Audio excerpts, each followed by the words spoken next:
Hi everyone, I'm Mick. Welcome to my workshop.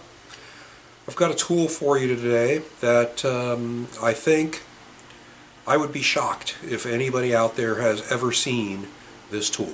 I know you've seen a tapping head before, but this is unlike any tapping head I've ever seen. And in fact, it took me quite some time, although this was my fault, to figure out what this really was. I got a lot of tools, machinist tools, a lot of tools in general, but machinist tools from my dad. My dad was a millwright, and amongst those was a pretty good sized tool chest full of mostly Starrett, probably 90–95% Starrett. Everything from micrometers and dial indicators and mag bases and calipers and taper gauges and thread pitch gauges and you name it. All this stuff. But there was this tool in it, and before I started doing any work with machining, I had no idea what it was, and I just left it in the box, and then finally figured out what it was one day. And it's a tapping head. It's made by, stamped on it, a company called the Roddick Tool Company out of Anaheim, California. It's got a B5 stamped on it and patent pending. And all I've been able to find out about the Roddick Tool Company is that apparently they were known for making what they called inside pipe wrenches. Basically these adapters, these things that threaded into pipes so that when you didn't have clearance you could use these to tighten or remove, I'm guessing like the black iron pipes or galvanized pipes, those kinds of things. Pipes that screw in. Other than that, I can find no information on this company or any other tools they made other than that.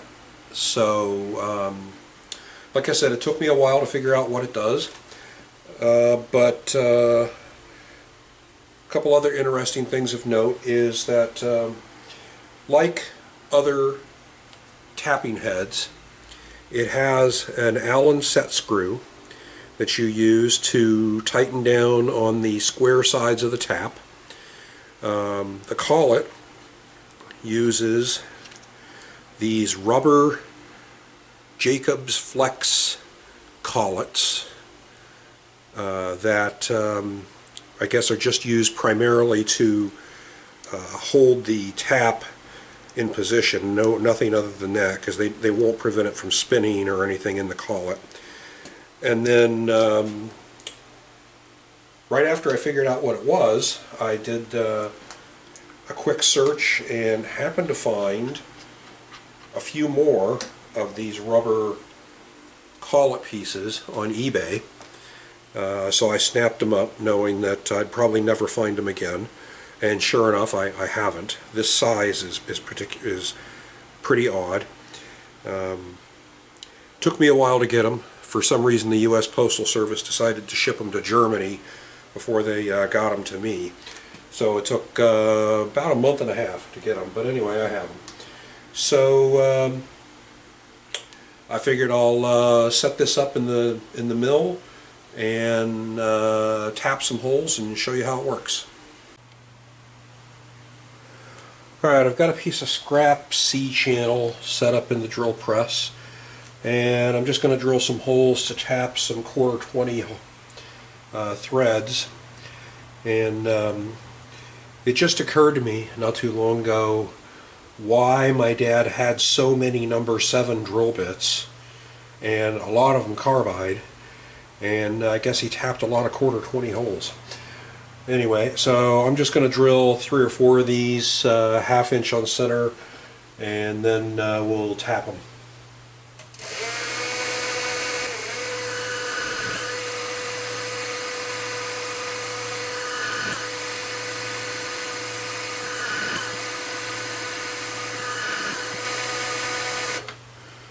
Alright, that's enough of those.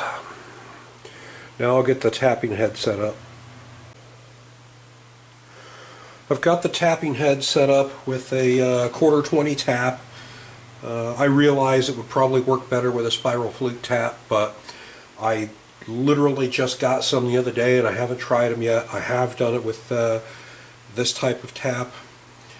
I don't know if I mentioned, but the tapping head itself has a Morse Taper 2 shank on it. Looks like it can be removed and replaced, but it happens to work out great because that's what fits in my lathe tailstock. So I've got an R8 to Morse Taper 2 adapter and the quill on the mill. And so a couple other things about this tapping head is unlike the big Tapmatics and others, it does not auto reverse. It doesn't have a gearbox in it. What it does is when it pulls down or you lift up on the quill, it disengages the drive. However, it doesn't disengage reverse. So as you lift up on the quill, it'll pull it back up. But you got to put the obviously got to put the mill or the lathe in reverse. Now, one thing I was thinking that would be very handy for this is if you were tapping blind holes, it would be nice to have a quill stop so that it would stop when it got down to just below the bottom of the hole. The tap would pull it down just a little bit further, remainder of the distance, and then it would pull down and release itself. So one more reason that I got to figure out how I can maybe make a quill stop for this lathe or this mill. So let's tap a couple and see how it goes. Slow this down after I start it here. Ooh, that run out is not good. All right. Oh yeah, that's quite obvious. All right, I'm going to fix that and come back in a sec. Okay, took care of that. Now,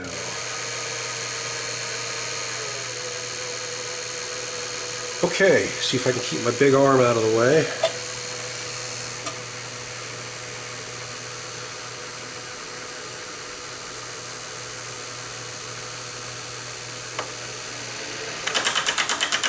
Got it. Didn't push the quill down, so the clutch is released.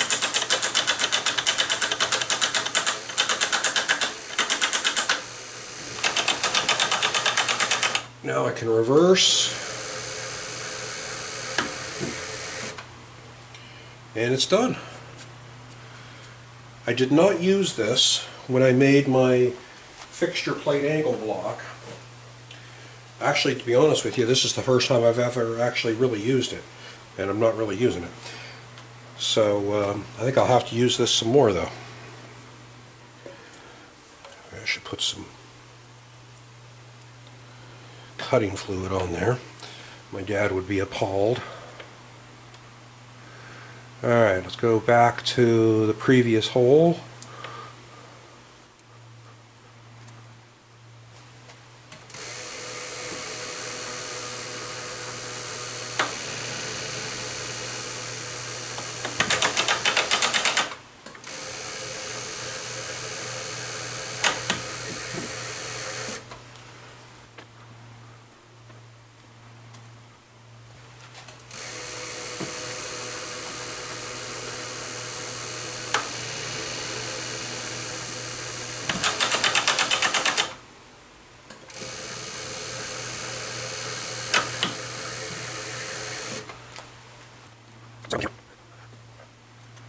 And return to our first hole.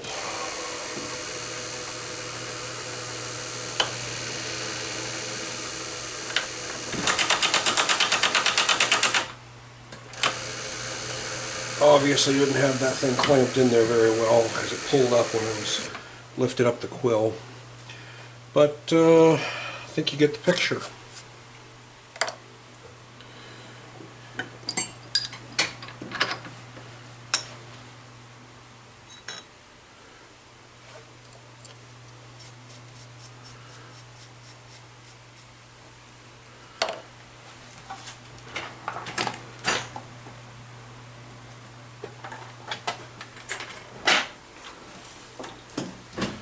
There's a 1/4 20 bolt.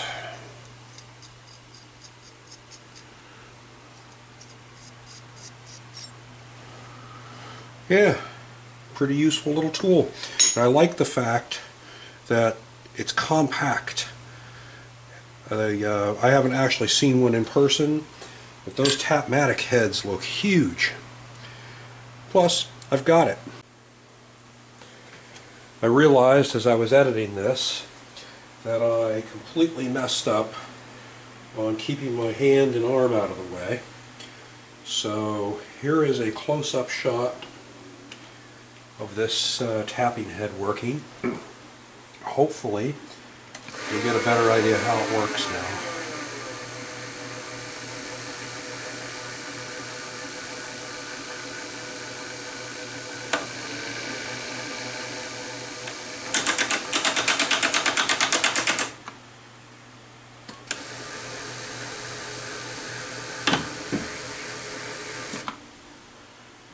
And there we go.